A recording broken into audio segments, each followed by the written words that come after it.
guys, tonight we're going somewhere impossibly hot, where the sand sings under your feet, the sun feels like it's trying to poach your skull, and yet, somehow, unbelievably, there's ice cream.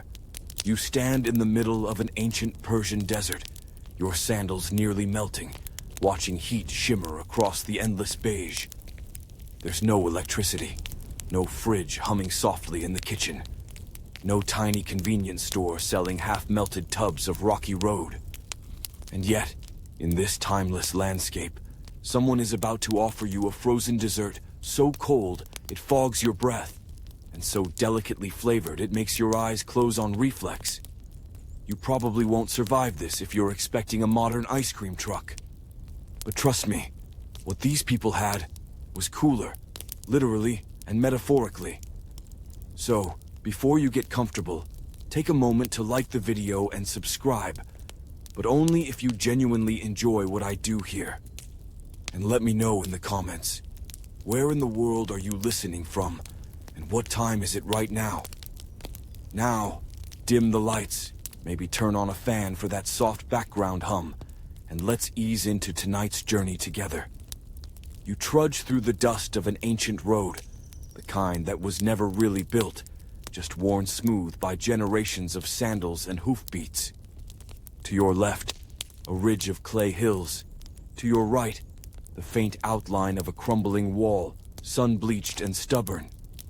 Someone, thousands of years ago, built this place knowing it would be too hot for comfort. But somehow, that didn't stop them. Your tongue feels like sandpaper, and even your thoughts feel a little fried. Then, something impossible happens. A small boy with a chipped ceramic bowl walks by, slurping something bright and cold. He pauses, offers you a spoon, and there it is, cold, sweet, infused with hints of saffron and rosewater. You blink, you look around. How? Historians still argue whether ancient Persians invented the first form of ice cream, or simply mastered the oldest version of sorbet. But one thing is certain, they were obsessed with keeping things cool. Ice in the middle of a furnace, and not just for food, for preservation, for ceremony, even for politics. You follow a winding path into the village.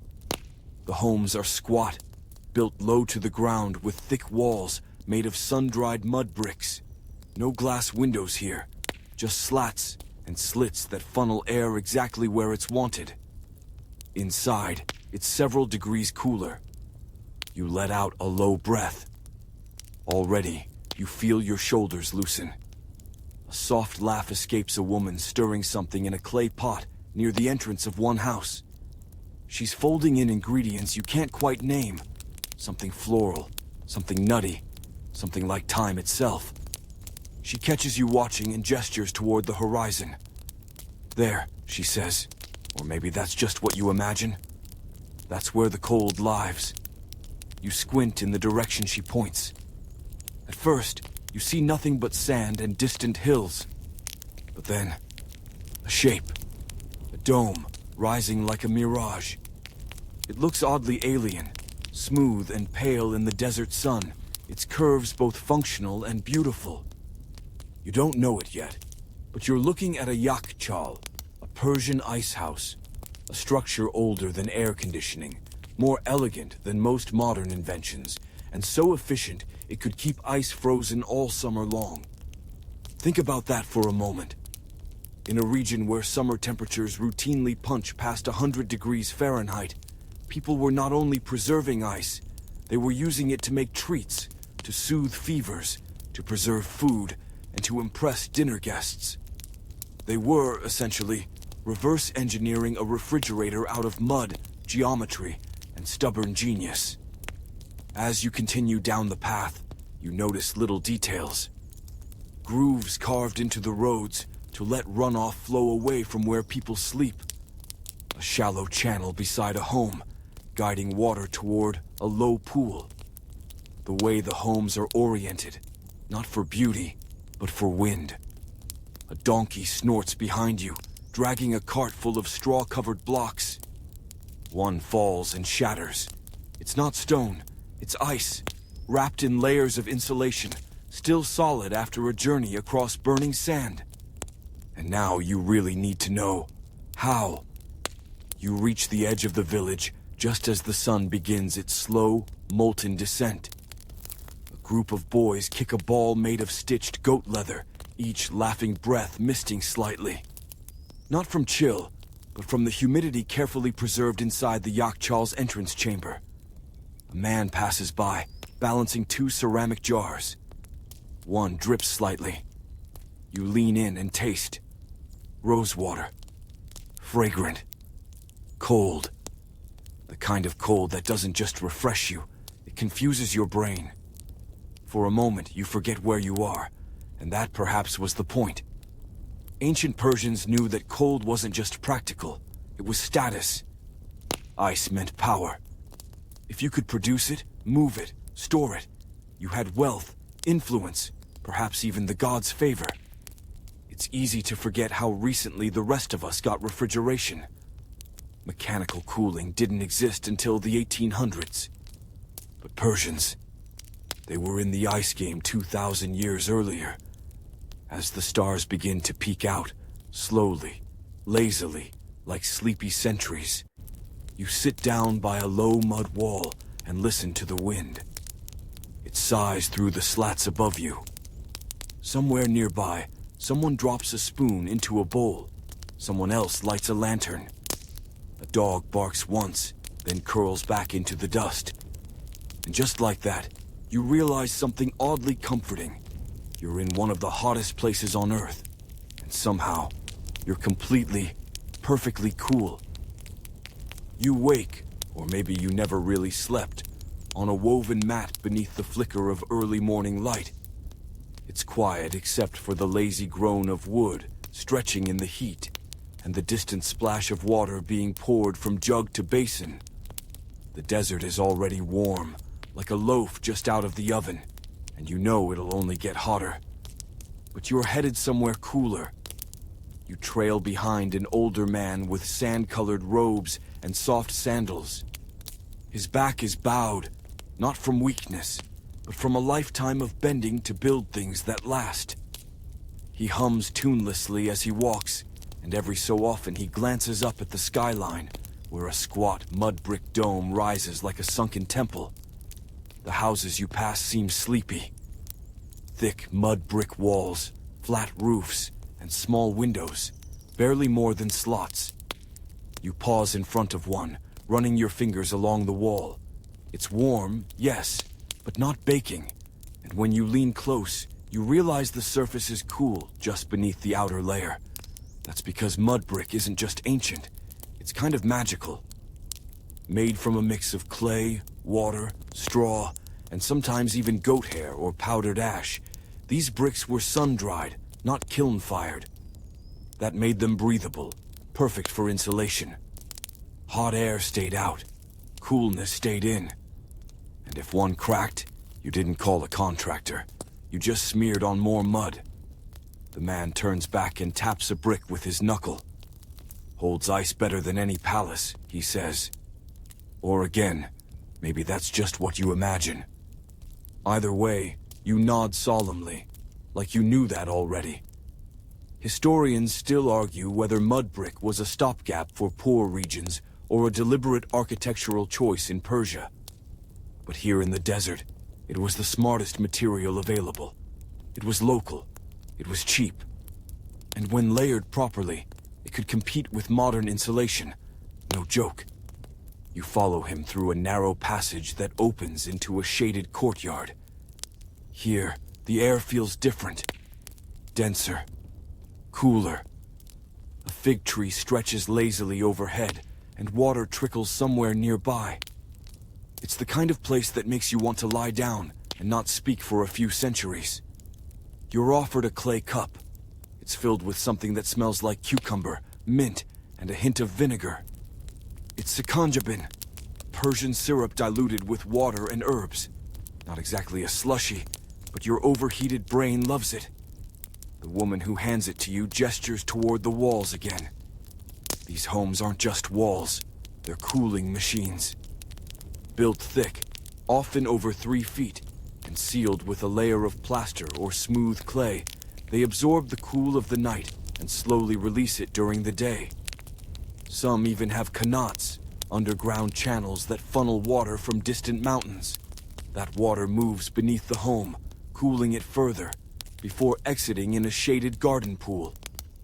You take another sip of the minty, vinegary drink. It tastes like an ancient Gatorade. A donkey trudges past, carrying a basket of crushed stone and straw. You watch as 2 boys begin pressing the mix into wooden molds, forming fresh bricks. They'll be laid out in the sun all day, flipped once, then stacked to cure. In 3 days, they'll be ready to patch a cracked wall or extend a storage cellar. It's slow, it's dusty, but it works. You walk with the man again, as he points out features along the way. Angled alleyways that catch and trap the wind, shaded overhangs made of date palm branches, and low ceilings that help retain cool air where people actually sleep. Every part of the design is intentional, even if it looks haphazard. Here's a fun fact. Many ancient Persian homes were partially buried, at least the lower levels. That gave them natural insulation from the earth.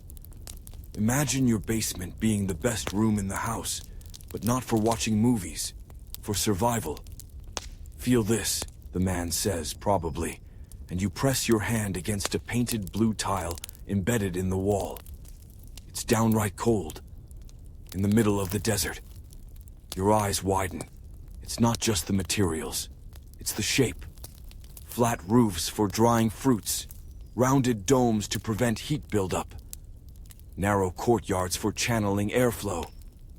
Every angle, every curve, every doorway. It's like someone looked at the desert and thought, let's build a refrigerator. Without electricity. Oh, and here's a quirky tidbit.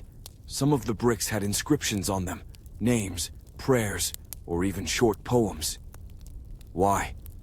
Maybe the builders were bored. Maybe they thought it would bless the house.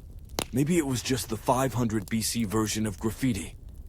As you continue your slow stroll through the village, you start to notice how quiet everything is.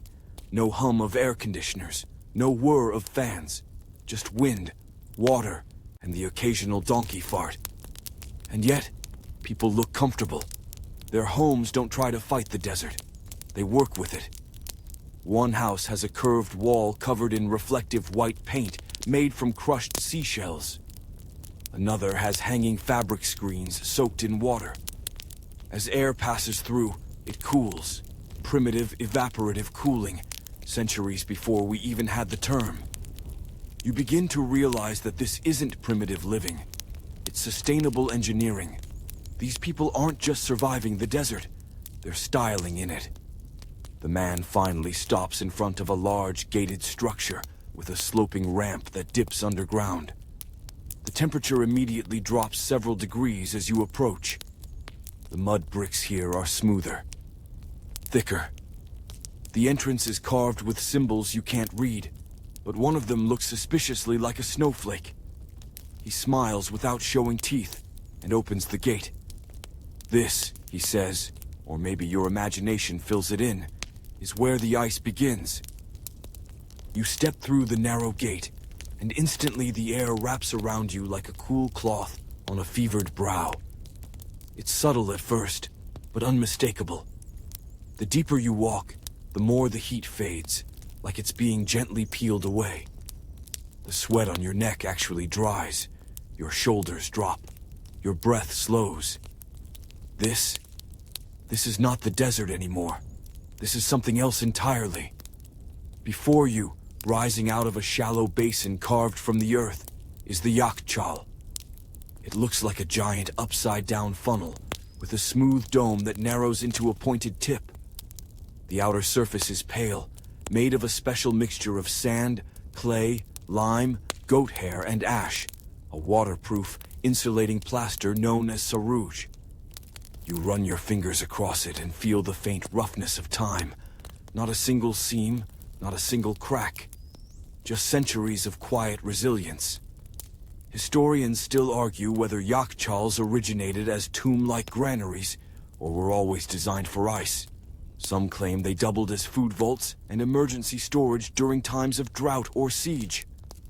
What's clear is that by 400 BC, they were full-fledged freezers, cold enough, deep enough, and smart enough to challenge even modern designs. You walk along the outer perimeter, following the curve of the structure. It's taller than it looks. Some yakhchals rose over 60 feet. But the real secret is underground.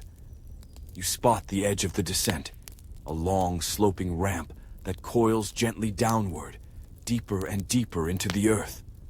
The man gestures for you to follow, and together you begin the slow descent into what feels like the belly of the world. At first, the ramp is just dim. Then it becomes dark. Then, mercifully, your eyes adjust, and you can make out the gentle flicker of oil lamps lining the path. Each step takes you further from the heat, further into a stillness that feels sacred. You could hear a pin drop, or an ice cube crack. And then, there it is, the ice.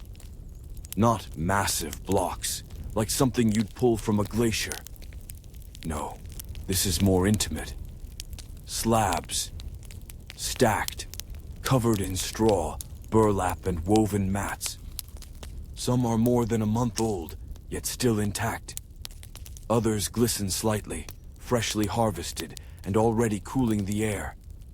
A boy sits in the corner of the chamber, turning a hand fan lazily over a ceramic jar nestled in ice. He barely acknowledges you. This is just another Tuesday for him. He dips a long-handled spoon into the jar and lifts a pale yellow slush to his lips. He licks it off with a sigh, so content it should be bottled and sold. The temperature down here is a marvel. Easily 20-25 degrees Fahrenheit cooler than outside. And there's no machinery, no hissing pipes or buzzing coils. Just air movement, insulation, and geometry. Here's the secret. Yakhchals use convection and radiative cooling to function. The dome shape directs warm air upward, where it escapes through a small opening at the top. Meanwhile, cold air settles downward, hugging the floor, preserving everything it touches. Even better, some yakhchals were connected to qanats, those underground water tunnels we mentioned earlier. The flow of cold water through channels at the base of the yakhchal helped maintain the temperature and humidity. It was like a passive air conditioner made entirely from mud, water, and gravity. You crouch near one of the ice stacks and run your fingers over the edge. It's solid, dense, not the quick melt stuff in your kitchen fridge. This was made deliberately, layer by layer, harvested from carefully frozen pools during long winter nights. You glance at the walls of the chamber. They're not just thick, they're intelligent. They curve inward near the top to reduce sun exposure, while the inner cavity widens below ground, maximizing storage and minimizing heat exposure. It's like a cold balloon, nestled underground. You pause to appreciate a little-known detail.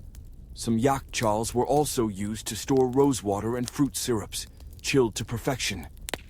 These weren't just ice vaults, they were flavor sanctuaries. And here's a fringe detail you might enjoy. In certain cities, yakhchals were reportedly guarded, not to protect the ice from thieves, but to prevent jealous neighbors from sneaking in during heat waves. Nothing says summer feud like stolen sorbet. The man lifts a handful of straw to reveal a ceramic container sealed with beeswax. He uncorks it, and a fragrant scent of citrus and cardamom curls into the air. He hands it to you. You take a cautious sip. It's cold. Not biting, but soothing, like the memory of snow. It tastes of oranges and thyme. And right now, in the still belly of this ancient dome, the idea of refrigeration feels unnecessary, unimpressive. The Persians solved this problem 2.5 millennia ago with zero fossil fuels and zero noise. Just bricks, geometry, air, and patience. You lean against the wall, eyes half-lidded. The silence wraps around you like a weighted blanket. You listen to the drip of condensation into a clay bowl, slow and steady, like a heartbeat, like a lullaby. And you think, this is what clever tastes like. You linger a little longer in the cool shadows of the yakhchal, savoring every drip of condensation like it's a gift from the gods. But eventually, curiosity nudges you forward. You follow the man out again, your body resisting the shift in temperature like a cat refusing to leave a sunbeam, but in reverse. Outside, the heat greets you like a slap wrapped in silk, not violent but bold. It licks at your skin and makes the back of your neck sweat in protest. And yet, as you look around, you start to notice something else. Movement. Subtle, strategic. The wind here doesn't just blow, it's guided. You're standing in front of a tall, slender tower, rising from a nearby building like a chimney turned upside down. It's carved with vents, narrow slits on each side, and it hums softly as the desert breeze flows through it. "Badgir," the man says, tapping the side gently. "Windcatcher." These elegant towers were the silent fans of ancient Persia. They didn't just trap wind, they directed it, refined it, and delivered it right where it was needed. Some were basic, a tall vent facing the prevailing breeze. Others were elaborate, with multiple channels for splitting airflow, cooling it over wet surfaces, or pushing it deep into underground chambers. You step inside the nearby home. Immediately, you feel the difference.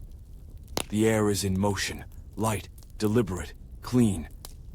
You glance up and see sunlight filtering through a lattice, catching on dust motes that swirl like dancers. Here's the magic. When the wind enters a badger, it gets channeled downward. If there's water nearby, say, a small internal fountain, or even a damp cloth, the air cools through evaporation. Even in completely still weather, the tower creates airflow by exploiting temperature differences. Hot air rises, cool air sinks, and the whole house breathes. Historians still argue whether badgirs were invented in Persia or imported from Egypt, where similar towers existed. But Persia perfected the design. Some towns had dozens, each angled with astronomical precision to catch the right wind at the right time. You pause in the central room. It's quiet, but not dead. The soft sigh of air through the badgir sounds almost like ocean waves heard from afar. If you close your eyes, you could believe you're standing inside a seashell. There's a clay jug in the corner, covered with a thin cloth. You lift it carefully and take a sip. The water is cool, refreshing, not frigid. It hasn't been refrigerated. It's just been placed well, on a stone floor, in the corner of a breezy room. Nature's fridge, powered by physics and humility. In the next room, an elderly woman is weaving a mat. She waves you over and points to the ceiling, wooden beams crisscrossed with bundles of dried herbs, mint, lavender, thyme. Fragrance and pest control all in one, another detail in a long list of quiet wisdoms. And just outside, under a shaded archway, you notice another architectural marvel, whispering walls. These aren't magical, but they may as well be. The curved surfaces and layered mud brick designs reflect sound and guide air. In the right spot, a person can whisper on one end of the courtyard and be heard clearly on the other. Just like with the airflow, nothing is wasted. Not space, not sound, not a single breath of cool wind. You step outside again and feel it, a current of air sweeping along the alleyway. Not a gust, not a breeze, a designed flow. Someone centuries ago angled these walls so the wind would wash through here just before noon. It's the kind of brilliance we now pay engineers to replicate with spreadsheets and simulations. But back then, the only tools were instinct, tradition, and stone. Here's a quirky fact. Some wealthier homes had hidden vents beneath floorboards, letting cool air rise straight into their robes while they lounged. Persian AC, toga edition. And then, as if summoned by thought, a young boy rushes past you carrying a brass tray. On it, 3 small cups of something frothy and pale. You follow him like a curious puppy and find yourself back near the yakhchal, under a fabric canopy woven with bright indigo patterns. Someone hands you a cup. It's dough, yogurt mixed with water, mint, and a sprinkle of salt. Cool, tangy, and slightly effervescent. It's like drinking a cloud. You sip, and instantly your mouth feels clean, your brain sharper. The desert heat shrinks just a little. All around you, people go about their day, slowly, deliberately. No one rushes, no one fights the heat. They dance with it, slide beside it, redirect it like a clever matador. The homes don't need AC, the courtyards don't need fans. Everything is built to breathe. And you realize this isn't just architecture, it's philosophy. To live in a place this hot, you have 2 options: wage war against it, or make peace with it. And the Persians, they made peace.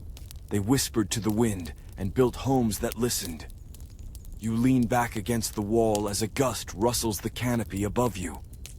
The cup in your hand sweats slightly, droplets running down like tears from a laughing face.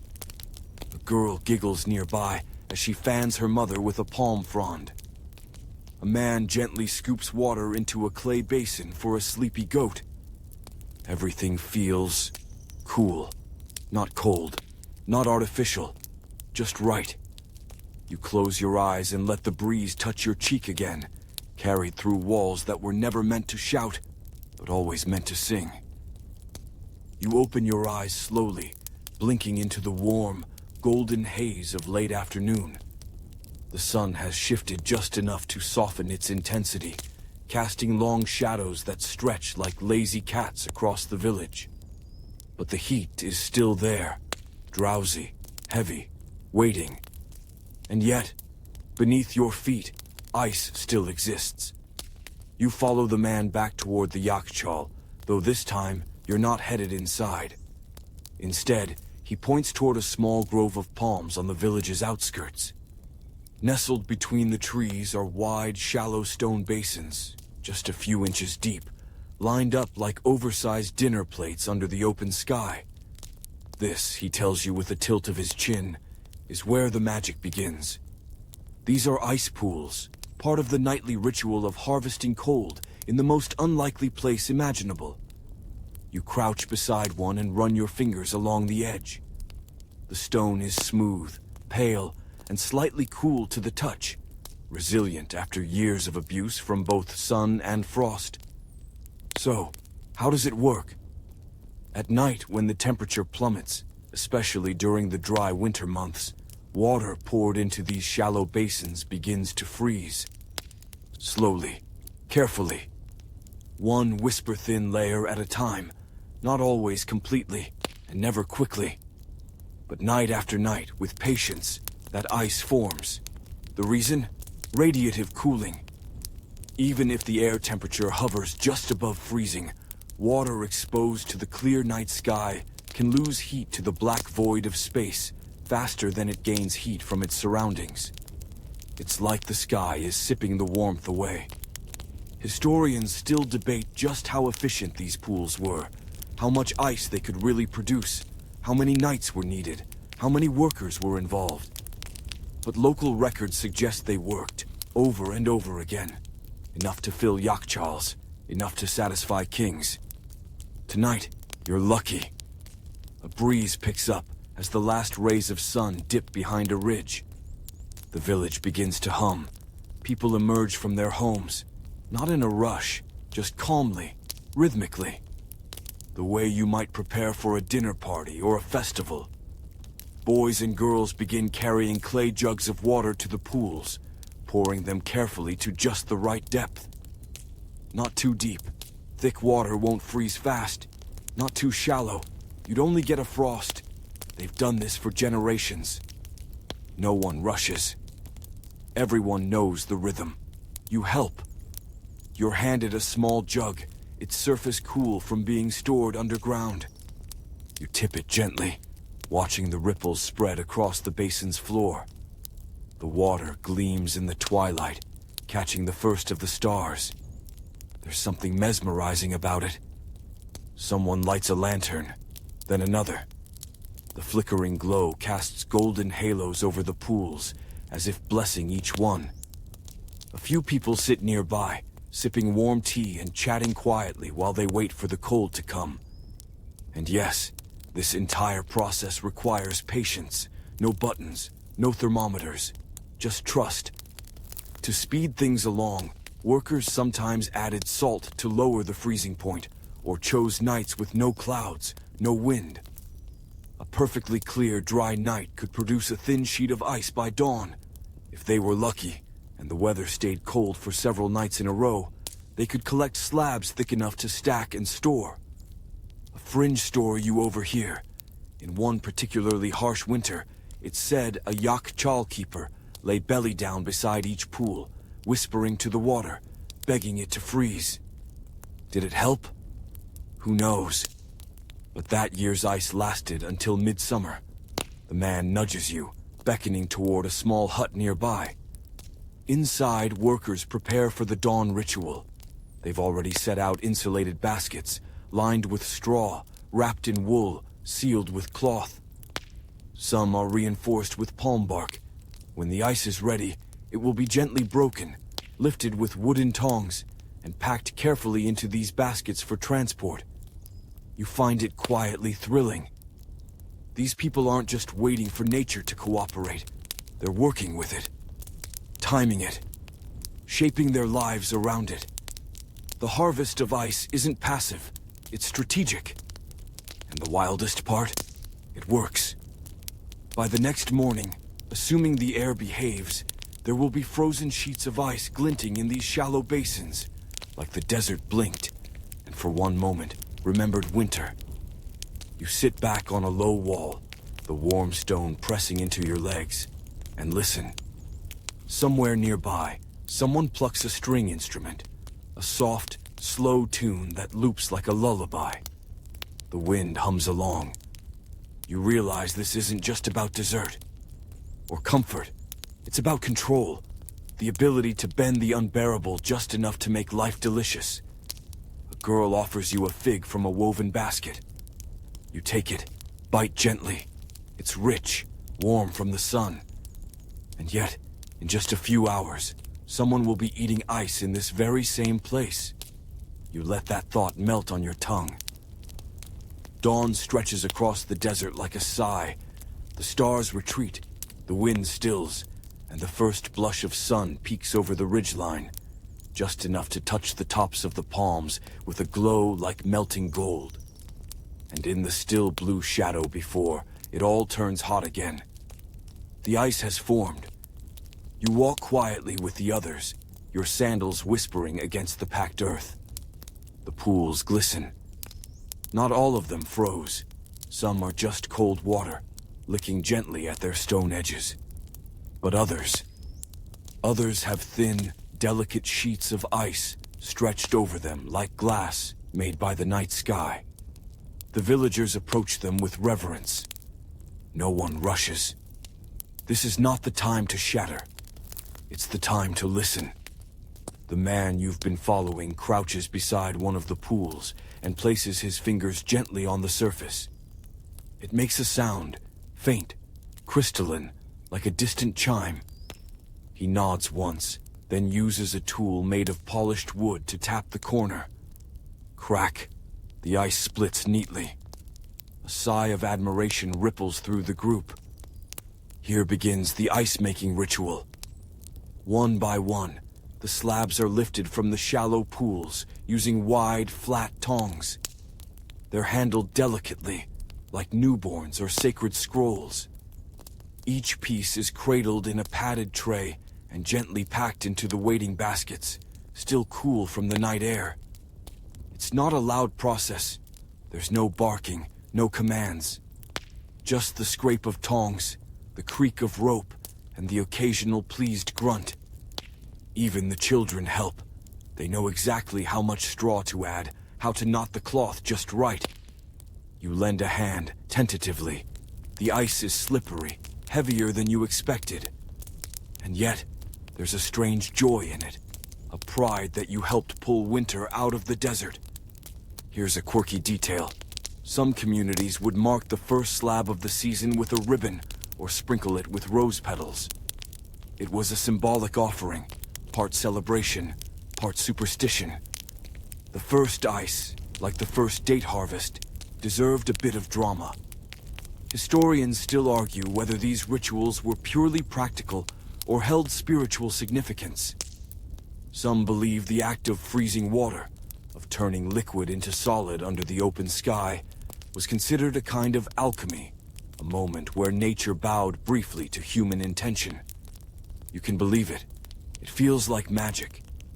As the baskets fill, a group of men begin the next phase: transport. They hoist the bundles onto pack animals, mules and donkeys mainly, sometimes camels for longer hauls. The loads are balanced, carefully tied, and shaded with layers of fabric to prevent early melting. Not all of the ice stays here. Some will be taken to nearby villages, some will be stored in the yakhchal, and some will be delivered to the local noble household, where a cold bowl of faludi or a chilled sherbet will be served by midday. You watch the caravan shuffle off, their footsteps already disappearing into the sand. And then, attention returns to the pools. The empty ones are cleaned, scrubbed lightly with straw brushes, refilled if the day is cool enough, or covered with woven mats if it's too warm. It's a cycle, a delicate rhythm of sky, stone, and sweat.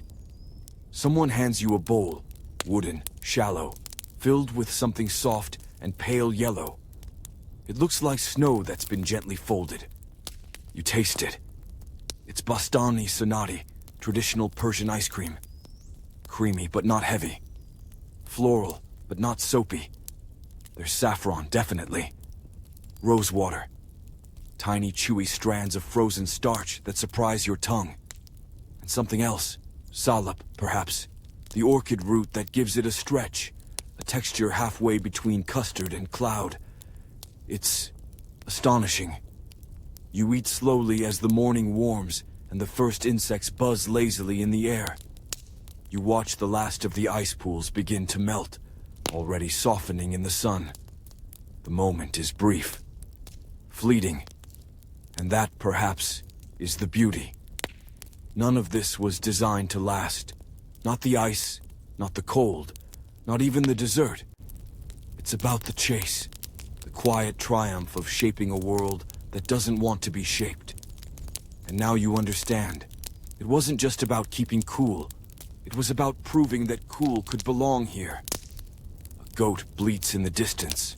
A pot clinks on stone. Someone laughs. The day has begun. And the desert once again pretends it never knew ice. But you know better. The sun climbs higher now, slanting at sharper angles, and the shade becomes not just a comfort, but a necessity. Your ice bowl is long gone, though the memory of it lingers on your tongue like a ghost. Around you, the rhythm of the village changes. The urgency fades.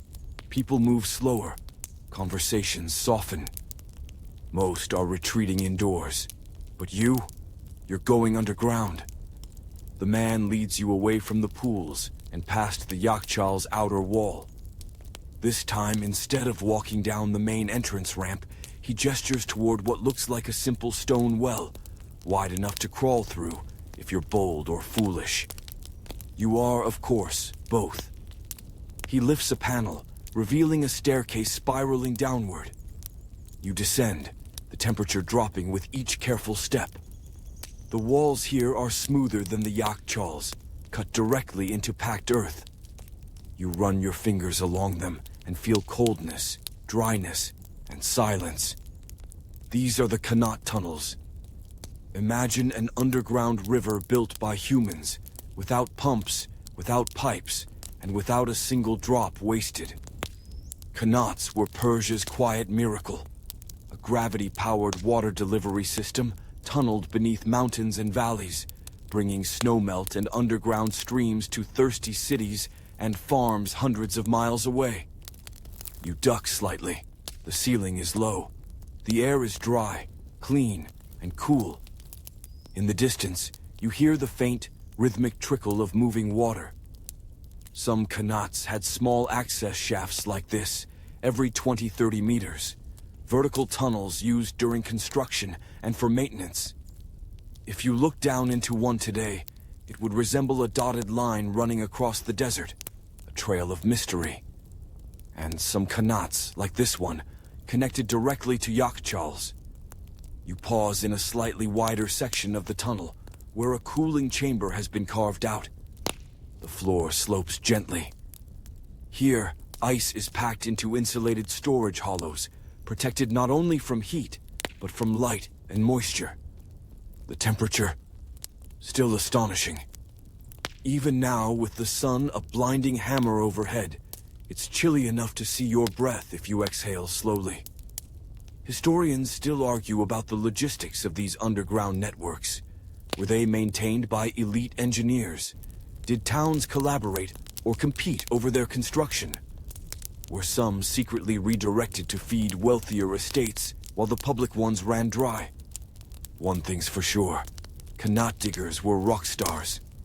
Literally and figuratively, their work was dangerous, precise, and revered. A mistake in angle or slope meant wasted effort, or worse, a collapsed tunnel. You inch forward until you reach the actual stream, thin but steady, flowing through a polished channel cut from stone and clay. It reflects the lamplight like liquid obsidian. You dip your hand in. Cold. Cleaner than anything you've tasted.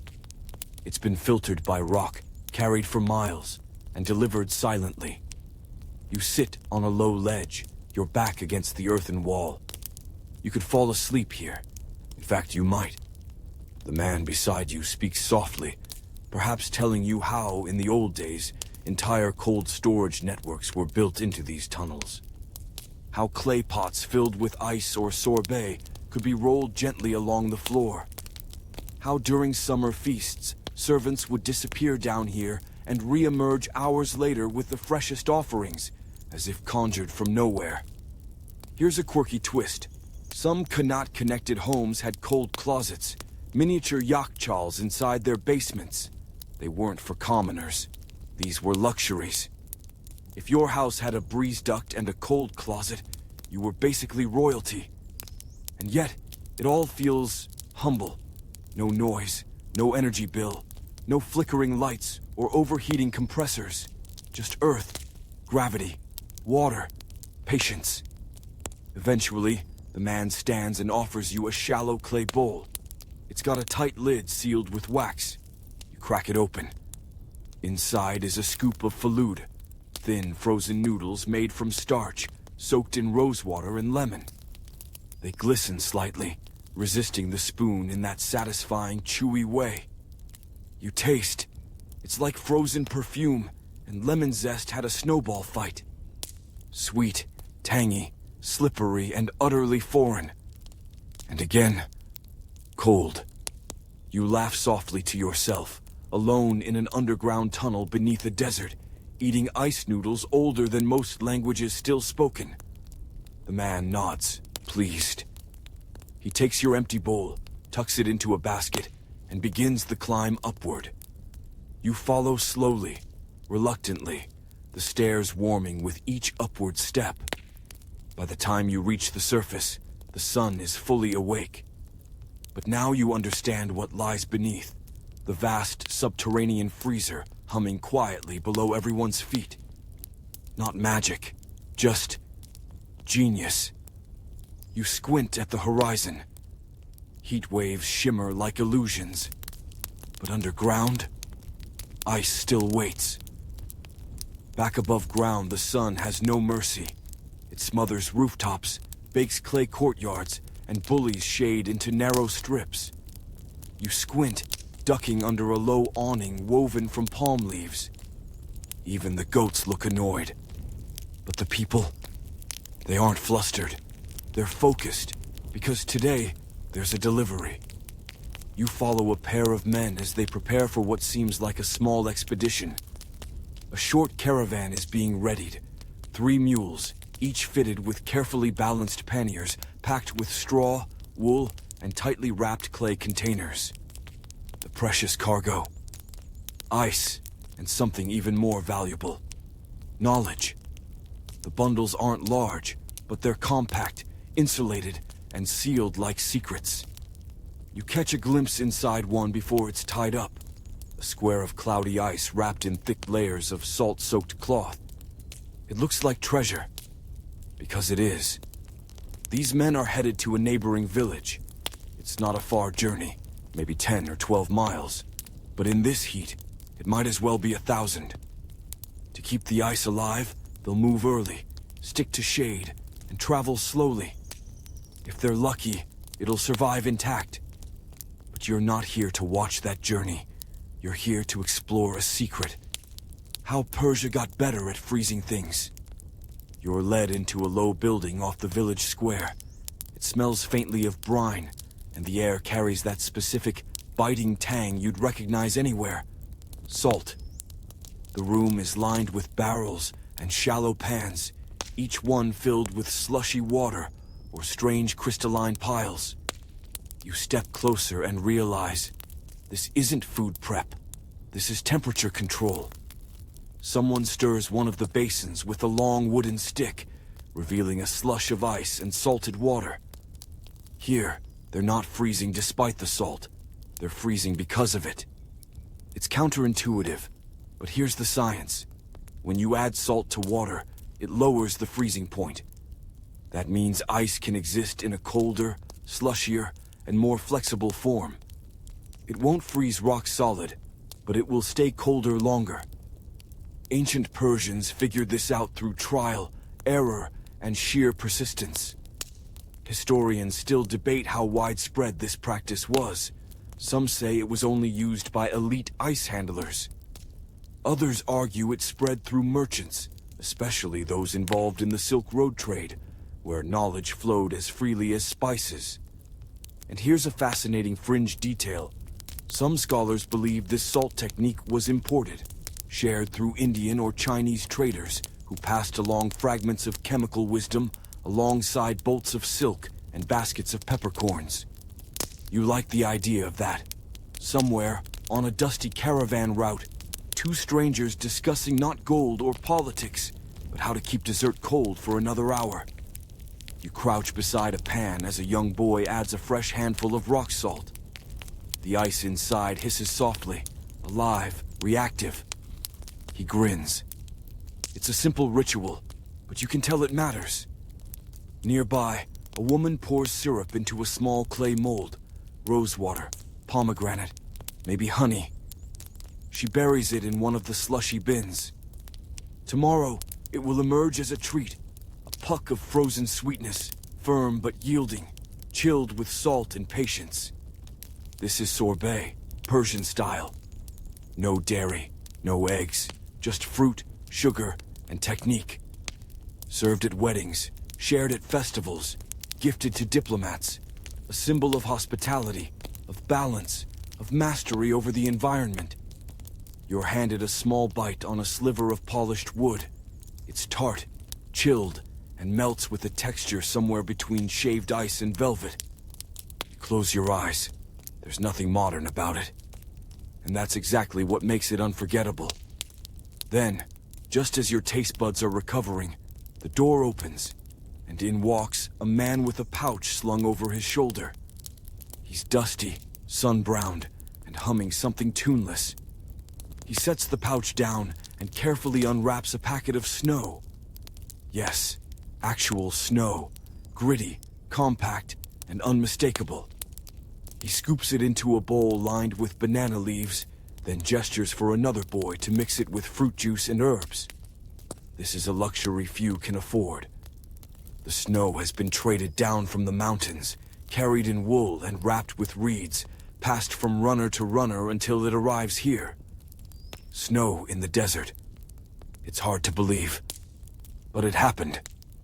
Frequently. In fact, Persian traders once maintained entire snow routes, pathways from the cooler northern highlands to the scorching cities below. These were staffed with relay runners and pack animals, all working to move perishable goods before the sun had a chance to ruin the fun. One odd legend claims a prince once ordered snow transported by relay torchbearers, like a backwards Olympic flame, to chill his midday bath. Is it true? Historians still argue, but the image is delightful. You lean back, mouth tingling from another chilled bite, and watch the workers finish packing their sorbet. There's no rush. The cold is fleeting, but that's the point. It was never about permanence. It was about proving you could outsmart the heat, just long enough to make something beautiful. And sometimes, that's enough. You're still licking the last cool memory of pomegranate sorbet from your lips when someone hands you a small wooden spoon. No words, just a knowing smile. You accept it, obviously, because what could possibly come next? The answer? Persian ice cream. But not just any ice cream. Not the scoopable supermarket stuff you know.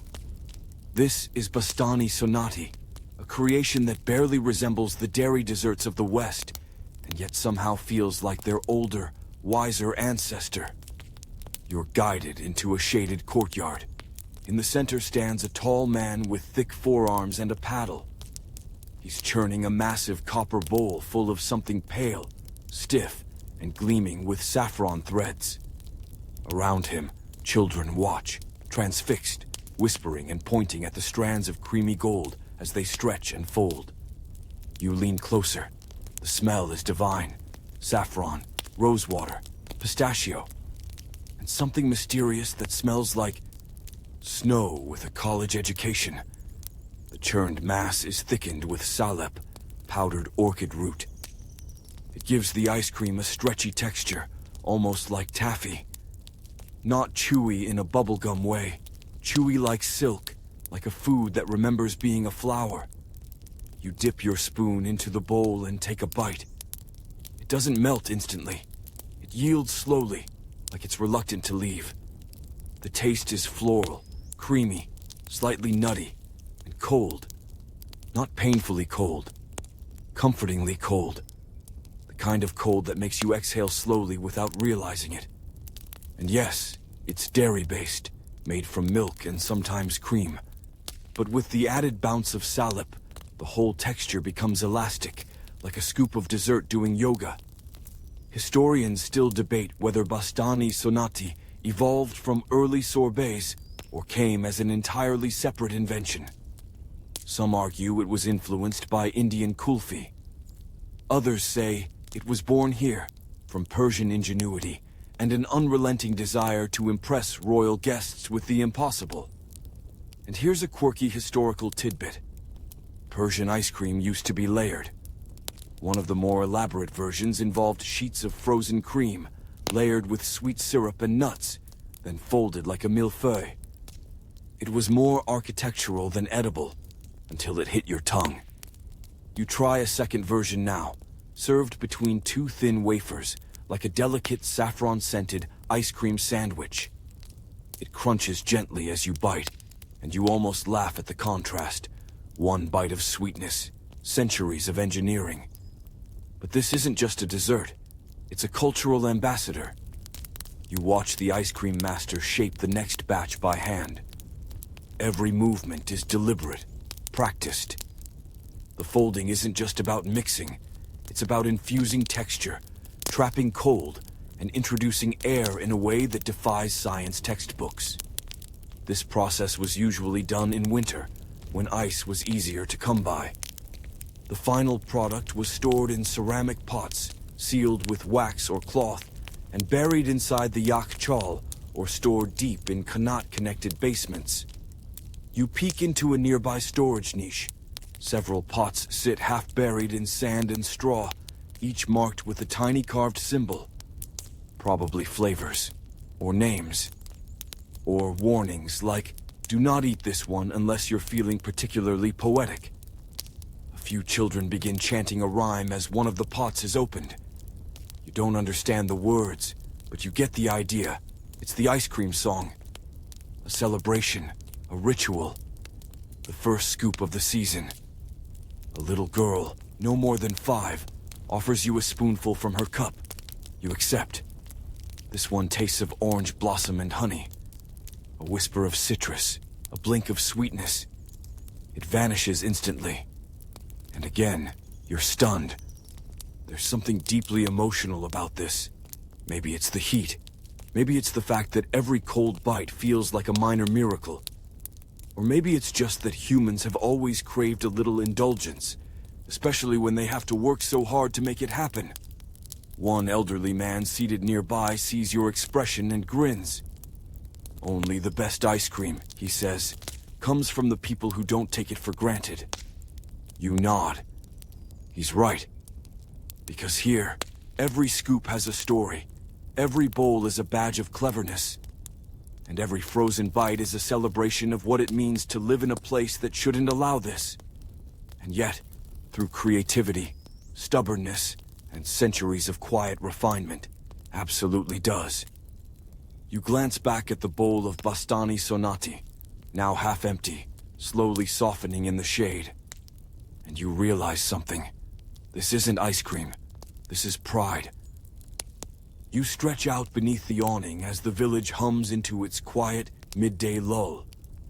Somewhere nearby, someone naps with their mouth slightly open. A palm leaf flutters against a mud brick wall like a slow heartbeat. And all around, the taste of frozen saffron still clings to your senses like a dream you're not ready to end. But while you were enjoying your 4th, or was it 5th, scoop of ice cream, something subtle happened. It wasn't just a snack, it was a status symbol. A woman in a shimmering headscarf walks past carrying a tray, ceramic bowls nestled in fabric, ice cream inside each one. She isn't headed to the market. She's going to the home of a local noble. You follow, curious. Because here's the thing. In ancient Persia, dessert was political. You sneak a peek as the tray is received. The door opens not with surprise, but expectation. This is a scheduled delivery, likely part of a gift exchange, or perhaps a subtle flex of influence. Cold dessert, after all, wasn't just tasty. It was rare, perishable, ephemeral. And in a world without plugs or coolers, anything ephemeral that survives is power.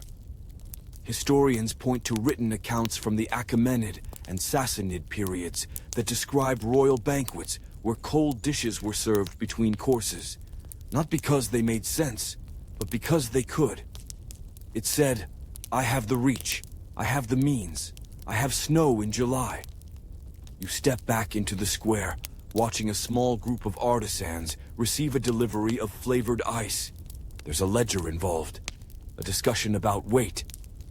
Ice is being tracked like silk or gold. And yes, here's a fun little fringe detail. There were actual ice taxes in some regions. You paid a small toll to store ice in a yakhchal, or to receive a portion during festival days. In larger cities, some ice even came with permits, little clay tokens that guaranteed your portion come New Year's Day. You sit beneath a cypress tree with a few others as bowls are passed around. Not everyone gets the same. Some bowls have saffron and pistachio. Others, just chilled rosewater. Still delightful, but clearly a tier below.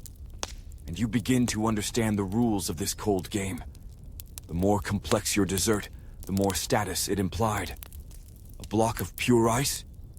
Good. A molded sorbet with fruit layers? Better. A scoop of bastani tucked into flaky pastry with nuts and honey?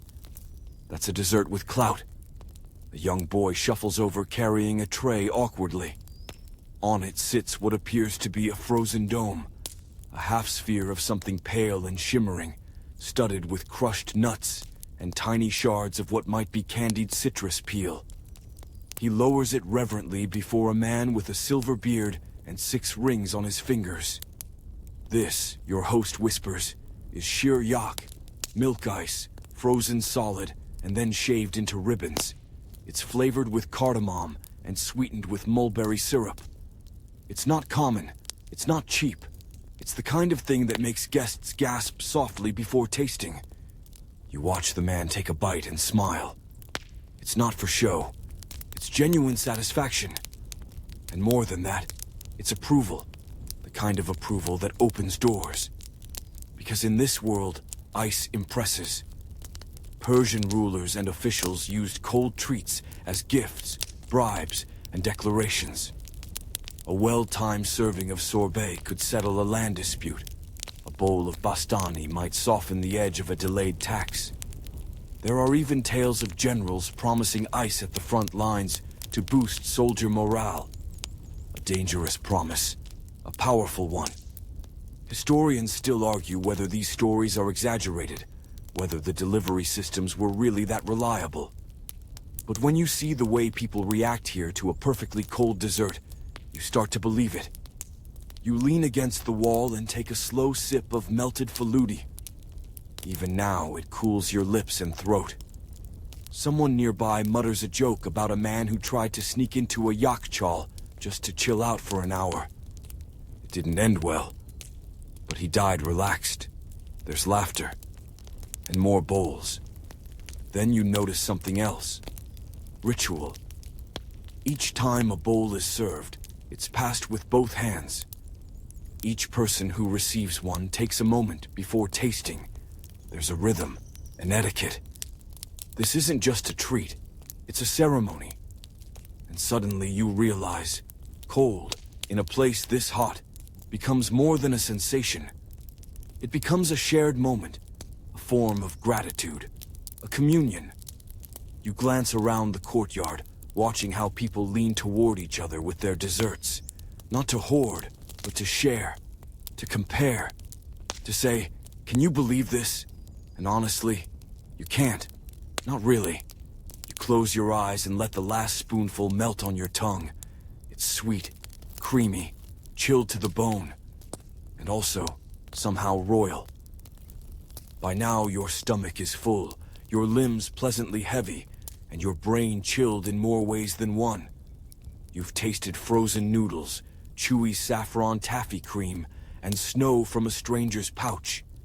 You've watched peasants and nobles alike savor each bite as if it were a tiny throne. But there's one more character to meet in this story of cold conquest. Alexander.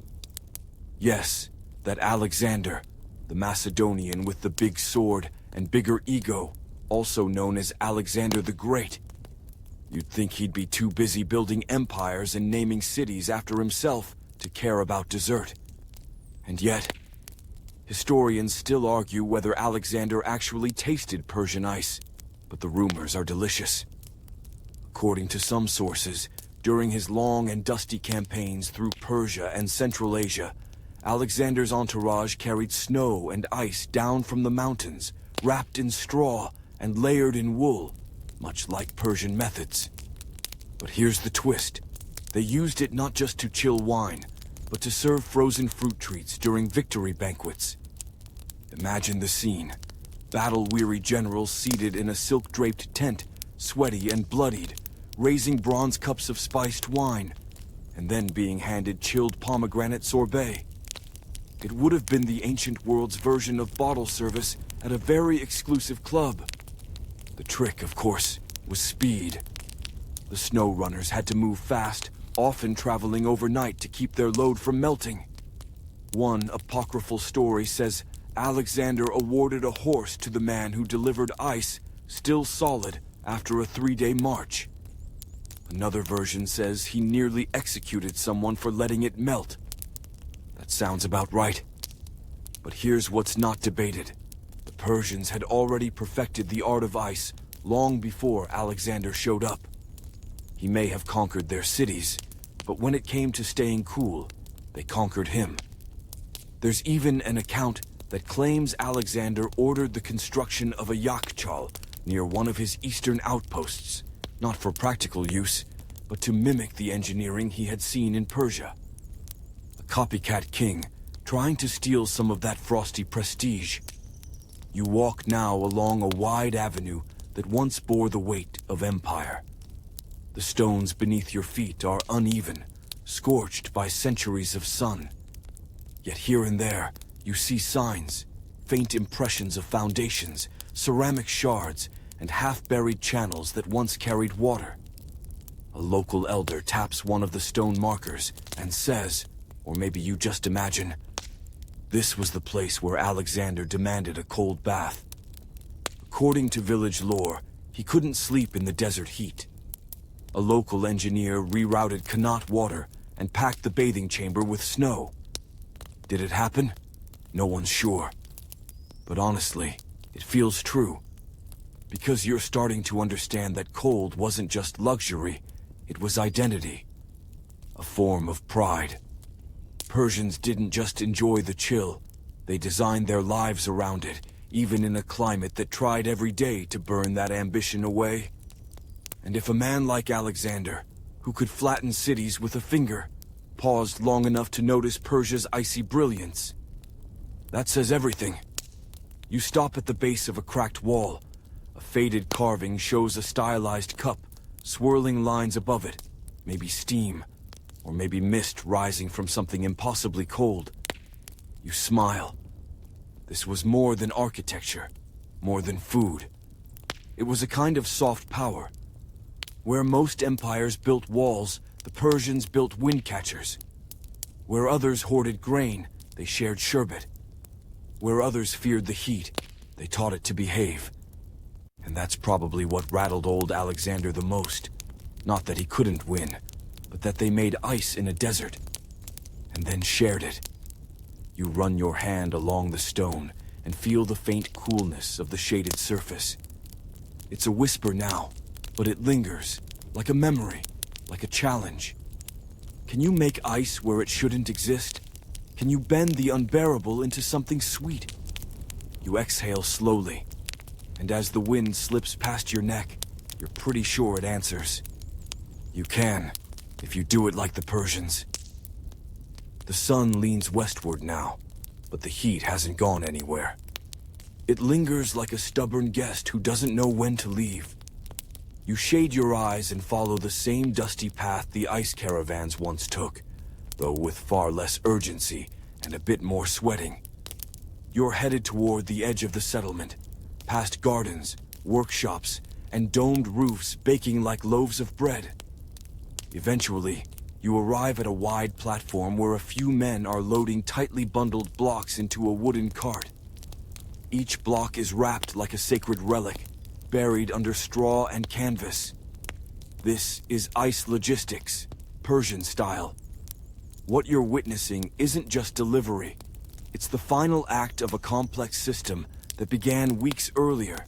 From water in the Connaughts, to freezing pools under the stars, to yakhchals and underground tunnels, to now, distribution. A cold chain in a pre-electric world. The blocks are tagged with symbols, painted in saffron or soot. A tulip for a wedding, a crescent for a noble's estate. A stylized swirl, sorbet maybe. One of the workers lifts a clay jar and holds it to his ear. You hear nothing, but he smiles, no slosh. It's still frozen inside. You help push the cart toward the trail that leads to another village. A short walk later, you arrive at a relay post, a rest stop of sorts. Here, the ice is transferred into newer baskets. A fresh mule is tied off and ready. A new runner slaps dust from his sandals and prepares to take over. This is no random errand. This is the empire of ice engineers. You rest in the shade while the handoff continues, and a young man explains, in between gulps of water, how the system works. Deliveries follow a route, timed to minimize sun exposure, optimized for cool pockets of terrain. They know which canyons get early shade, which gardens offer rest, where to cross streams for water, cold enough to soothe the animals. Historians still debate how centralized this system was. Some say it was a government program, an early postal service, but for snow. Others believe it was driven by private families, wealthy guilds who controlled both the yakhchals and the routes. The truth, as always, probably lies somewhere between. But here's a wonderful little tidbit. In certain towns, ice runners were honored guests. If they brought cold sweets in the middle of a festival, they might be given flower crowns, coins, or even marriage proposals. A man who could deliver ice to your wedding? That's husband material. You sip from a clay cup filled with water from a nearby qanat. Even after all these stories, it still surprises you how cold it is. Not biting, not theatrical, just calmly, confidently cool. And it dawns on you. These systems weren't created to dazzle. They weren't about shock or spectacle. They were about consistency, reliability. The kind of brilliance that doesn't demand attention, but earns it. The boy who brought you the cup gestures toward a small clay tablet resting on a ledge.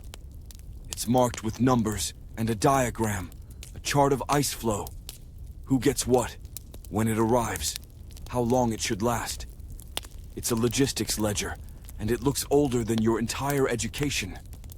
In the distance, you see smoke curling from a cooking fire. A woman pulls a tray from the embers, roasted dates, glistening with syrup. And beside them, a small dish of crushed ice, kept under damp cloth and straw. Dessert is coming. You join a gathering beneath a trellis of grapevines, where a group prepares a treat that requires perfect timing. Yak dar behesht, literally, ice in paradise. It's a cold pudding made with starch, milk, and rosewater, thickened and chilled until it jiggles just enough to make small children giggle. It's a dessert that can't be rushed. The milk must be stirred gently over flame, cooled slowly and then chilled just enough to set, but not harden. The ice is added only at the end, shaved delicately on top, where it melts and beads across the pudding like dew on satin. Someone offers you the first spoonful. It's soft, fragrant, cold on top, warm just beneath.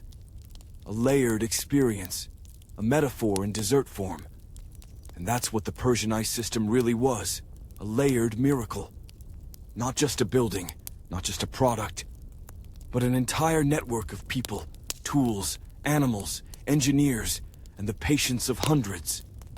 The empire wasn't just held together by soldiers or taxes. It was held together by roots like this.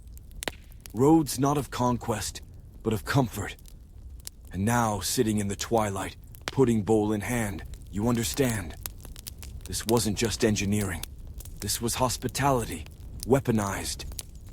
Ice as diplomacy. Sorbet as a subtle message. We care, we're clever, and we can make snow in the desert. You take another bite, and honestly, they weren't wrong. Evening has begun its slow descent, smearing the horizon with oranges and violets. Long shadows stretch across the sand, like silk scarves left behind by the wind. You brush dust from your knees and rise slowly from your shady nook, your belly full of pudding, and your mind buzzing with images of yakhchals, tunnels, and saffroned dreams. But there's one final frontier in this ancient cold chain that you haven't yet witnessed. The snow traders. You follow a trail that leads out of the village and into a narrow canyon, the path winding like a lazy river between jagged rocks. It's cooler here, thanks to the shade, and the occasional breeze carries with it the faint scent of pine. Far above, to the north, you see the mountains, blue and distant, but unmistakably cold. That's where the snow begins. From those icy peaks, snow is collected during the winter months, packed tightly in woven baskets, wrapped in layers of wool, and sealed with oil-treated cloth to minimize melt. Then begins the journey, mile after mile of brutal terrain, on foot or by mule, through burning valleys and sweltering plains. You arrive at a resting station where two traders are unloading their cargo, 3 heavy bundles, sweating faintly in the warm air. One bundle is untied with the care of a midwife, revealing a compressed block of mountain snow, still clean, still solid, wrapped in straw like a sleeping infant. They did it. They got it here. And they're not done yet. This station is only a transfer point. The snow will be broken into smaller blocks, repackaged, and redistributed to nearby towns, or reserved for special requests, weddings, births, royal audiences. You peek at a clay ledger scratched with symbols. One block is already spoken for. Another has been bribed away, a last-minute offer from a noble, hoping to impress an unexpected guest. Historians still argue about the scale of these routes. Were they government-controlled, family-run? What percentage of the snow actually arrived intact? The records are spotty, often passed down in poetry, not spreadsheets. But one thing is clear. Snow was currency. It was valued, protected, even worshipped in a way. Here's a fringe detail for your mental scrapbook. Some snow runners used wild fig sap mixed with straw to coat the outside of their bundles. The sap hardened and formed a rudimentary shell, delaying melt just a few precious hours. Another technique, layering snow with charcoal dust. It sounds strange, but the blackened layer absorbed sunlight and insulated the core, keeping the snow beneath untouched. Smart, unbelievably. Delicious? Probably not. You're invited to help shave a block now. The trader hands you a curved knife and gestures toward a dense white mass wrapped in a woolen shawl. You scrape delicately, and flakes tumble into a wide ceramic bowl already filled with mulberry syrup, rosewater, and crushed dates. Snow sherbet. A gift for the gods, now casually served to a dusty traveler like you. It's tart, cold, sticky sweet. You suck it off your fingers and feel your teeth tingle. The traders laugh softly. This, they say, is the best part of the job. Not the glory, not the payment, but the first bite of fresh snow after a long haul. You believe them, because right now, you feel like you're tasting the edge of a glacier while sitting in the middle of a furnace. And that contrast, it's everything. You sit with the traders under a canvas lean-to and watch as the final bundles are rewrapped and placed onto a fresh string of pack animals. Bells clink softly with each step. The next leg of the journey begins. And again, it hits you. This isn't just delivery, it's devotion. Snow, ice, chilled pudding, they weren't conveniences. They were acts of resistance, against heat, against nature, against the idea that anything was impossible. One trader slaps a mule affectionately and mutters a phrase you don't quite catch. But you get the spirit of it. May your load arrive whole. May your ice melt only in mouths. You wave them off and watch until the caravan disappears around a bend in the canyon. And for a moment, you're left with nothing but the sound of wind echoing off rock and the faint glimmer of melting snowflakes on your fingertips. The sun dips lower now, no longer blazing but glowing, like a coal that's burned all day and now just radiates warmth from memory. The air cools slightly, and a hush settles over the land. Not silence exactly, but a softness. Even the animals seem to breathe slower.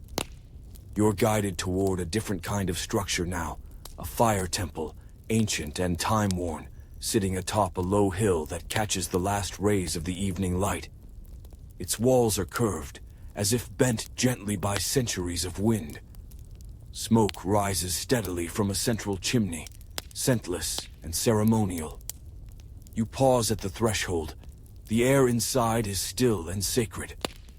Fire temples were the heart of Zoroastrian life, the flame burning at the center, symbolizing purity, truth, and the eternal cycle.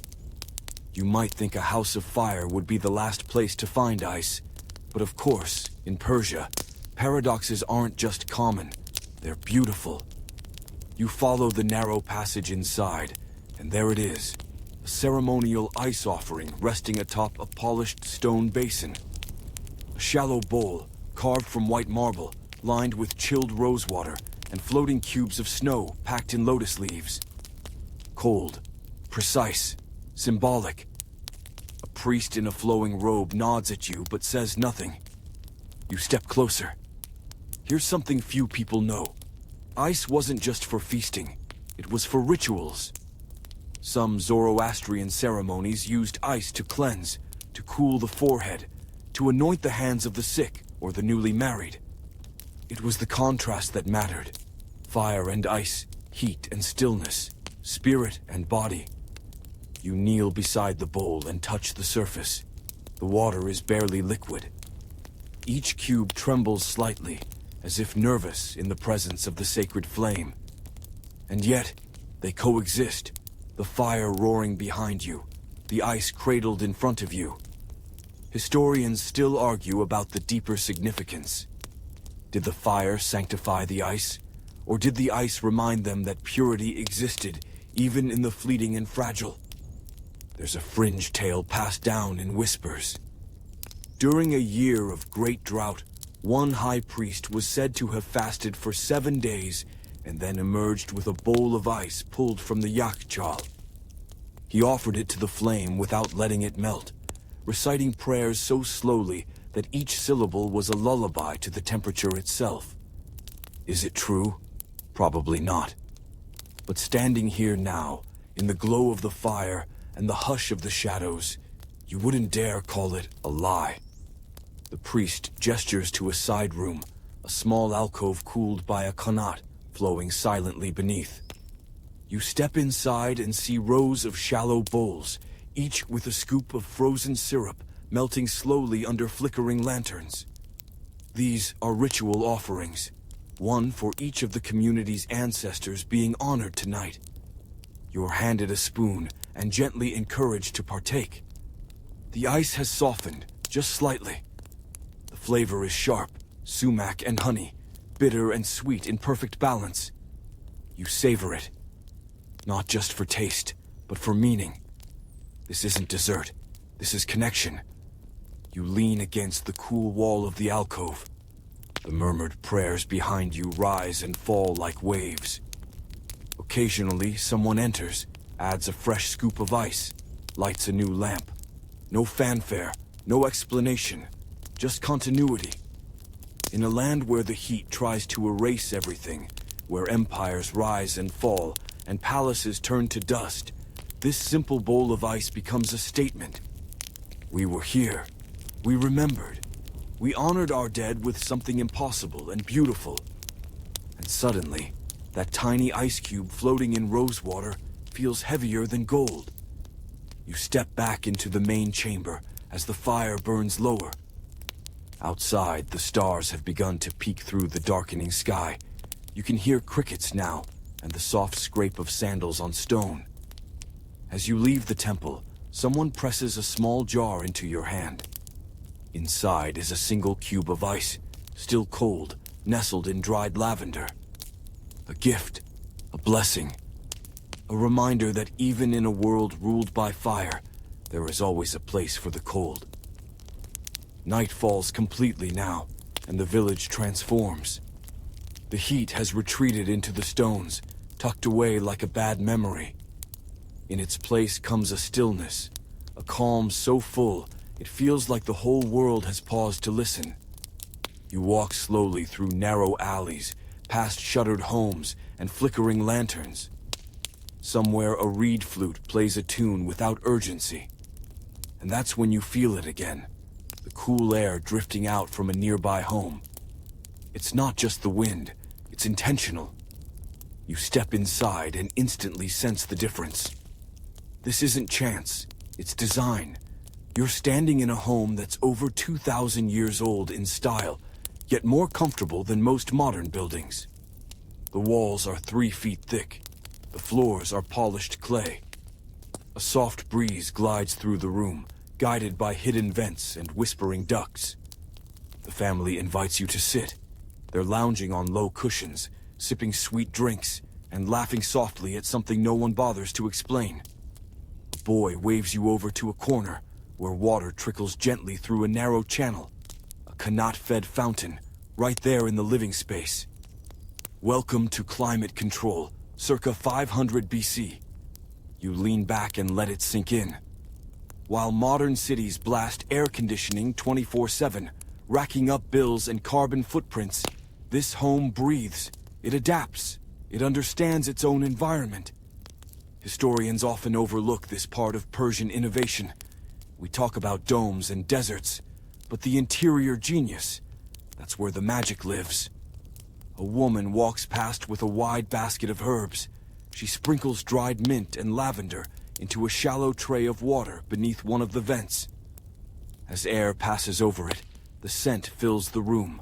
Cool, fresh, a kind of desert perfume. You're offered a cup of tokhmi sherbati, a basil seed drink. The seeds swell in water, creating a jelly-like texture that's weirdly fun to chew. It's served cold, sweetened with rosewater and syrup. Every sip is a small, fizzy miracle. Here's the best part. It wasn't chilled in a machine. It was stored underground, in a narrow clay jar placed beside the qanat's edge, where the water keeps it at a stable, deliciously cool temperature. You tip your head back and feel the draft of a badgir, that Persian windcatcher you saw earlier. Now you feel its full power. The breeze moves through the home like a ghost, with perfect manners, touching everything gently and leaving a trail of calm behind it. And if you listen closely, you'll hear the home respond. Mud brick walls absorbing heat from the day and releasing it at night. Water channels singing beneath your feet. High ceilings allowing hot air to rise and exit. It's not passive, it's performing, a quiet architectural symphony. Here's a fringe detail you love. In some wealthier homes, they placed chilled clay tiles in sitting rooms. Not decorative, functional.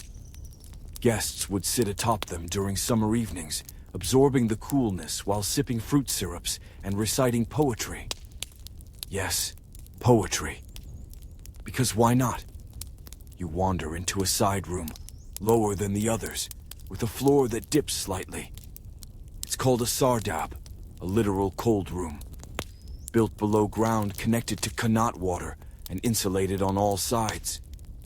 In the middle of the summer, it could stay as cool as 15 degrees, 59 degrees. No buttons, no buzzing compressors, just mud, water, and millennia of wisdom. A young girl is asleep in the corner, curled up with a fan resting gently on her chest. The air here smells of earth, salt, and mint. You sit beside her and close your eyes for a moment. Just a moment. And when you open them again, someone has left a bowl beside you. Rosewater-soaked melon, chilled from below, cut into neat cubes. You bite into one. The sweetness hits first, then the cold. Then the unmistakable feeling that someone, hundreds of years ago, decided comfort wasn't a luxury, it was a birthright. Historians still argue whether Persian architecture influenced Roman baths or Moorish villas. But when you sit in a house like this, you realize something. The ideas didn't travel. They were simply reborn elsewhere. Because good ideas, especially those that tame heat, don't need passports. They survive by being beautiful, practical, and hard to forget. You finish your melon and stretch. The family has gone quiet. The breeze keeps moving. The lantern flickers once and steadies, and the home keeps breathing. You step back out into the night, refreshed in a way that's hard to describe, like your bones just took a cold bath in a memory. The village is quiet now, blanketed in soft starlight. Crickets sing, sandals shuffle gently, and somewhere nearby, someone is grinding cardamom with a rhythmic thunk that almost puts you to sleep on the spot. But there's one last layer to uncover in this story of ancient chill. Coolness as currency. You trail behind a man carrying a small chest on his shoulder. It looks heavy for its size, and he walks with the deliberate caution of someone handling treasure. You follow him to a courtyard where a gathering has formed, perhaps a wedding, maybe a family reunion. People laugh under lanterns, share tea, and trade gossip like loose dates. The man sets the chest down in the center and opens it slowly. Inside, ice. Wrapped in velvet cloth, nestled in straw, glowing faintly in the lantern light. Not a mountain, just a perfect slab, still sweating gently, waiting to become a gesture. And that's what this moment is, a gift. He isn't selling it, he's offering it.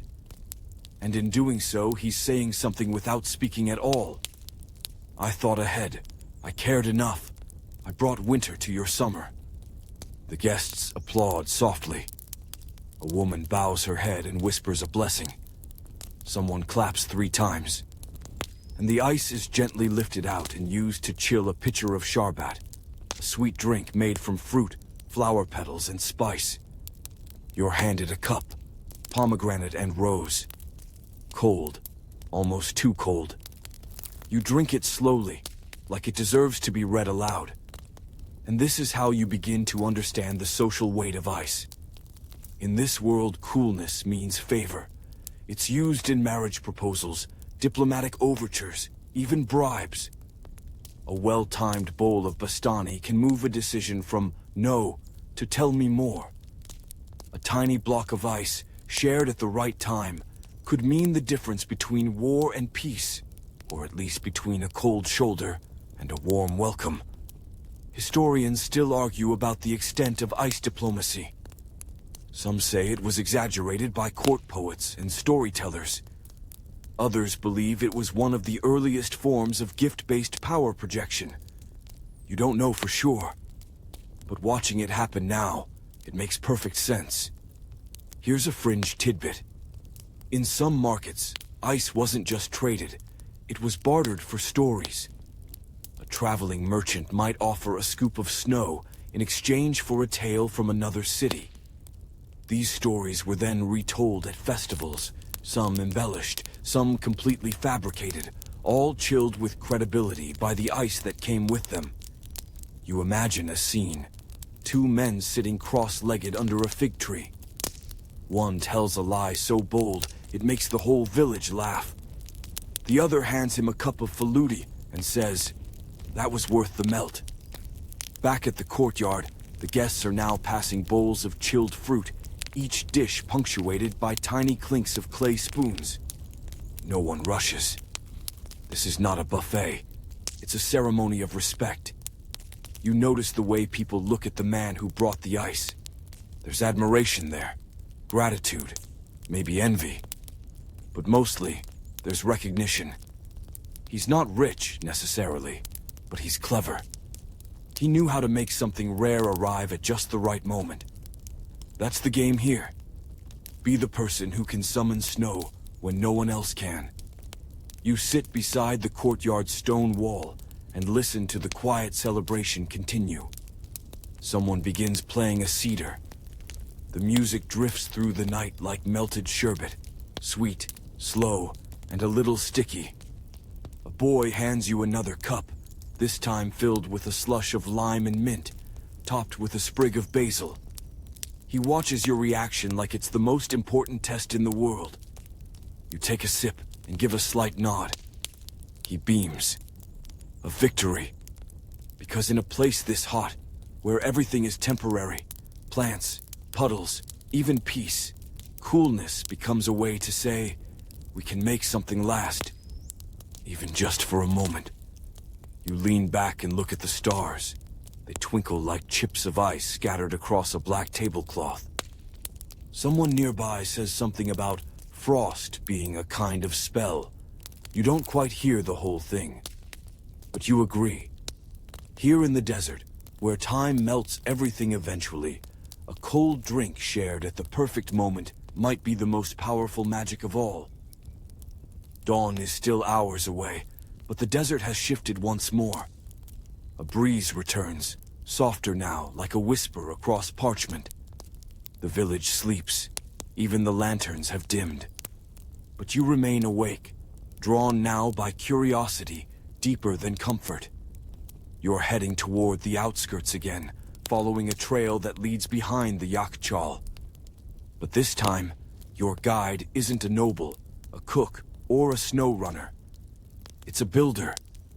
A stoop-backed man with calloused hands and a slow, methodical stride. His tools hang from a worn leather belt: chisel, trowel, brush, and something you don't recognize that looks like a flattened spoon. He says nothing, just nods and gestures you onward.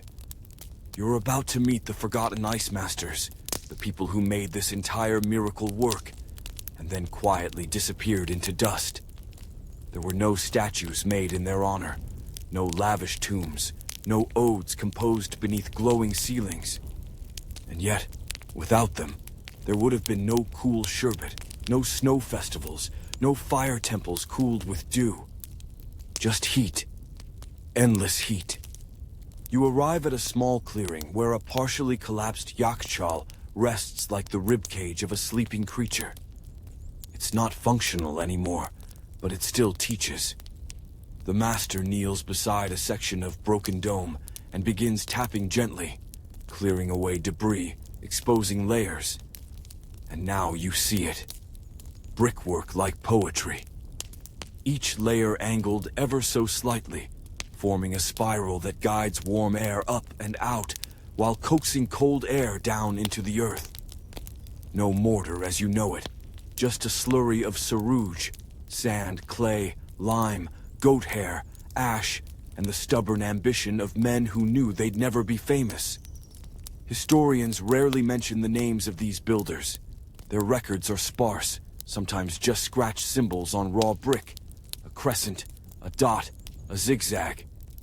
But those marks mattered. They told other builders who had laid which layers, how thick the sarouge was, what angle the dome had reached. A kind of language made of silence. You reach out and touch the wall. It's warm, but not burning. You press your ear against it. The inside is hollow, faintly echoing, like a breath waiting to exhale. The master begins to hum, a slow, rhythmic chant that sounds like a lullaby. Maybe it's nothing. Maybe it's everything. He mixes fresh sarouge in a shallow pan, adds water from a nearby jug, then begins patching a small crack near the base of the yakhchal. No drama, no ceremony, just maintenance. Care. Love, expressed through clay. You help for a while.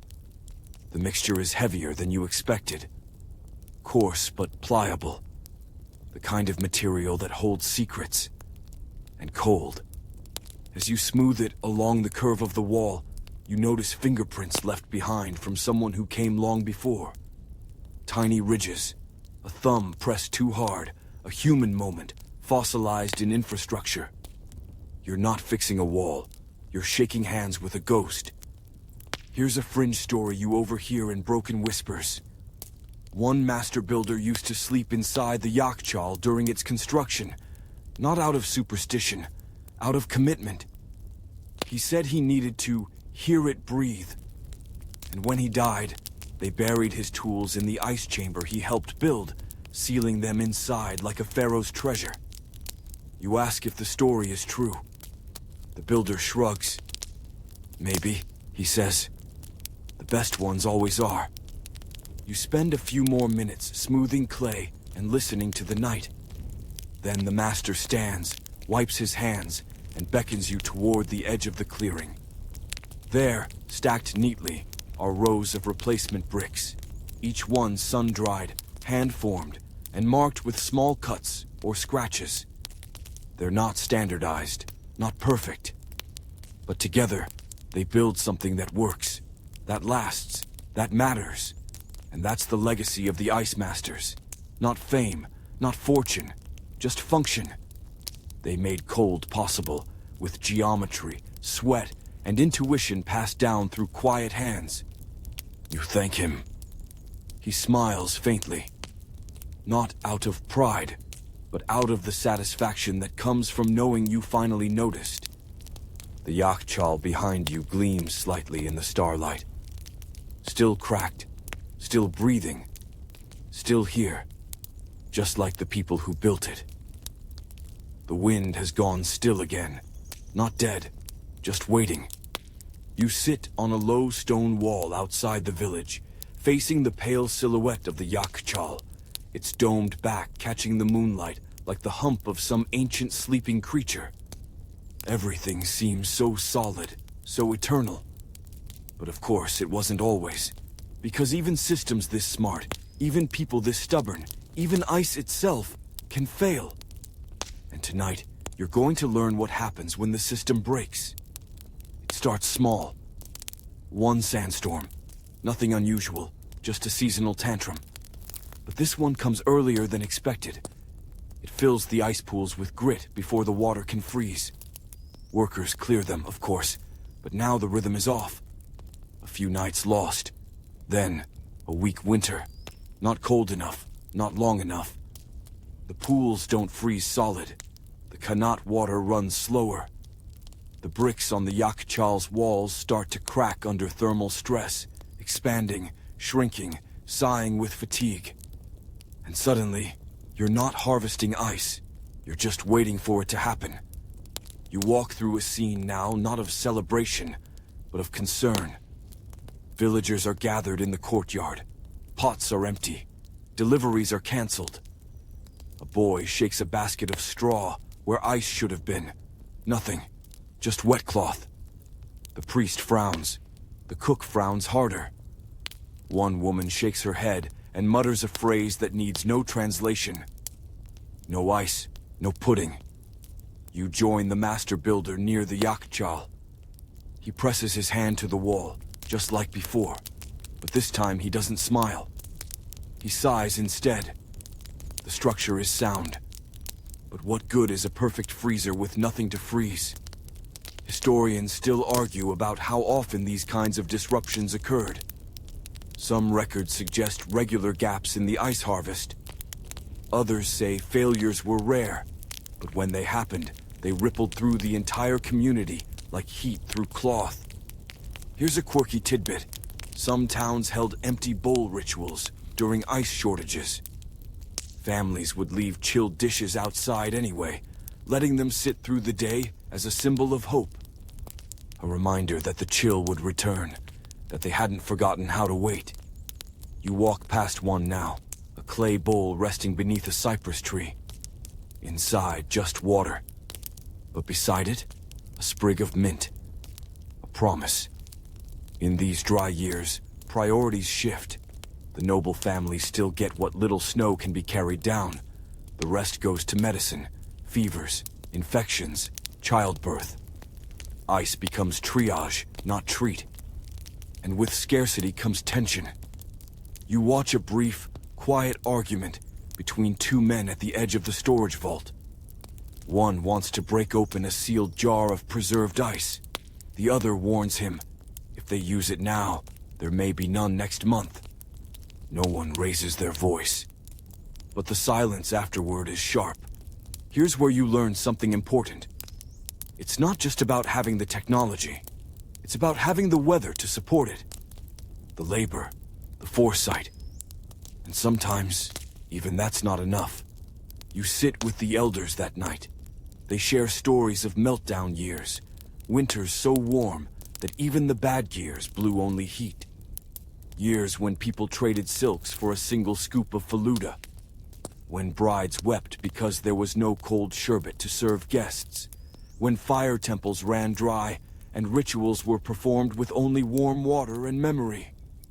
But then, the elders smile. Because the ice always came back. Not because they begged, but because they prepared.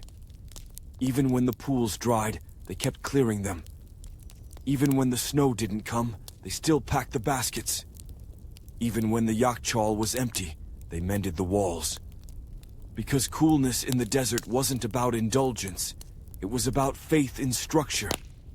You lie on your back beneath the stars and let that sink in. All of this, every brick, every ritual, every careful scoop of slush, it only mattered because they believed it would work again. That the sky would chill, that the wind would shift, that ice would once again harden under the moon, and that first crack would return like thunder in the silence. And when it did, they'd be ready. You close your eyes. You can almost hear it, the soft crackle of freezing water in a shallow stone pool, whispering that the desert has forgiven you. Just this once. When morning finally stretches over the horizon, it feels earned. The desert has cooled just enough to let the breeze in again. You stir beneath your woven blanket, still lying near the yakhchal, like a stone left in its shadow. There's movement around you, subtle and unhurried, the kind of motion that belongs to people who trust time. And today, the air carries something new. Hope. You sit up and notice it first, in the way the villagers move. Not frantically, just purposefully. A man tests the walls of the ice pools with his foot. A woman opens the yakhchal door and listens. You hear nothing, until she smiles. Then you do too. The cold has returned. After days, maybe weeks, the temperatures have finally dipped far enough to bring the first successful freeze of the season. The slabs aren't thick yet. The pools aren't full. But there's ice, and that's enough to begin again. You join the morning ritual as it slowly unfolds. The pools are cleared. The fragile surface ice is broken, lifted, and stored. Not much, just a few trays worth. But that's not the point. The point is continuity. Here's something beautiful. Every recovered block is marked, etched lightly with a reed. Not for decoration, for memory. They scratch the date, the moon's shape. Sometimes even a single word. Return. Praise. Enough. Historians find these scratches in old fragments and argue over their meaning. Were they labels, prayers, inventory notes? Who knows? Maybe all of them, maybe none. But standing here now, you're sure they were acknowledgments. Proof that something impossible happened again. And now, ice has a new job to do.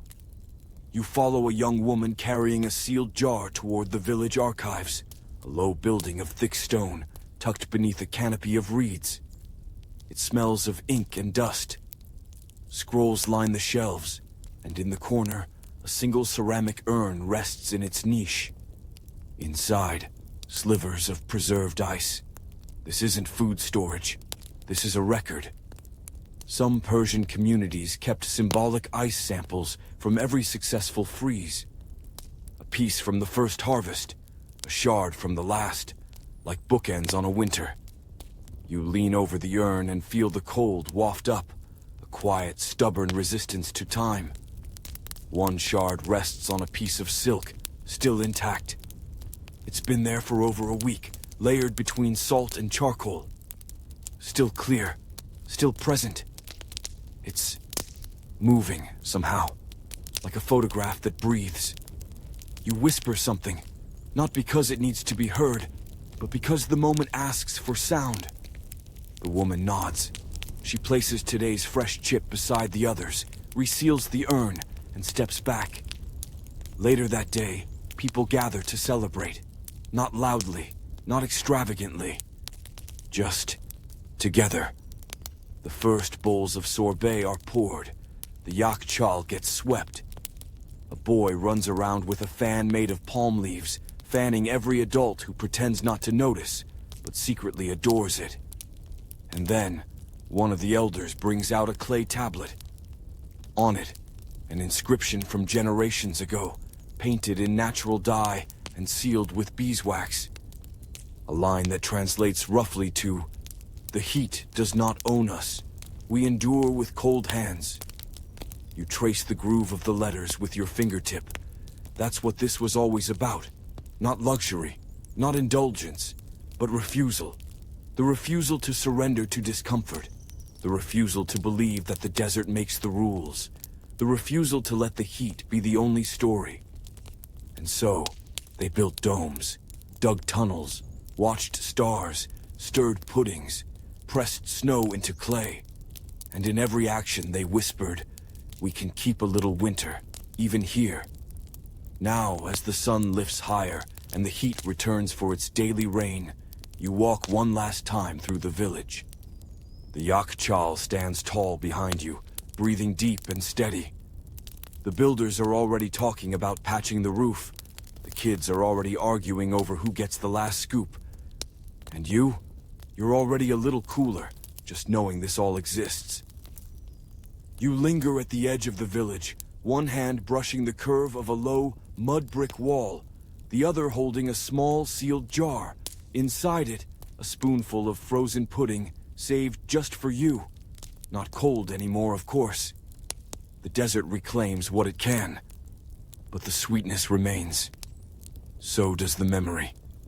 And now, it's time to say goodbye.